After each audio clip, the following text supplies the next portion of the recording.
At magandang balita po para sa mga kababayan nating gustong magpulis na hindi naman gaanong katangkaran kagaya po. Hindi po nilagdaan ni Pangulong Aquino ang panukalang batas na magtatakda ng height requirements sa Philippine National Police. Balikan natin ang ulat ni Elena Luna. Hindi nilagdaan ni Pangulong Aquino para maging batas ang panukala mula Kongreso na nagtatanggal ng height requirements sa Philippine National Police, Bureau of Fire Protection, of Jail Management and Penology. Binitaw ng Pangulo at ibinalik sa Kongreso ang bill na nag-aamyenda sa probisyong inaalis ang height requirement, the 5'4" sa lalaki at 5'2" sa babae. The President also cited his apprehension of the concerns propounded by the PNP and the BJMP in the safety of their personnel in the performance of their duties as well as the public safety in general as raised by some quarters because of the nature of the work of these service bureaus.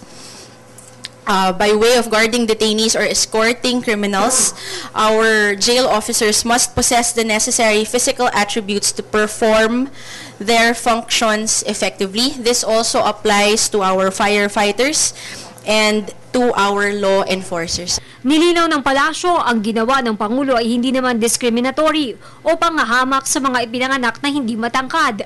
Ayon kay Deputy Presidential Spokesperson Abigail Balte, kinikilala pa rin ng palasyo ang umiiral na batas kung i-waive ang height requirement kung mula ang aplikante sa tinatawag na cultural communities. Kasi po meron pong inaalaw ngayon doon sa batas natin na waiver ng qualification. So kung meron po tayong mga kasamahan na hindi po umabot doon at nakapasok pa rin, malamang po ay binigyan po sila ng waiver upon their application. So yun din po yung sinasabi ng Pangulo, posible naman pong i-waive yung requirement in certain cases. Hindi mo nilagdaan ng Pangulo, maaari pa rin namang maging batas ang bill mula sa Kongreso. Ayon sa konstitusyon, maaari itong mangyari kung makukuha sa Kongreso ang 2/3 vote mula sa mga miyembro nito. The legislature is also independent still from the executive and meron po silang, kaya part po yan ng system ng checks and balances natin. They always have another option that they can resort to if they feel that this particular bill should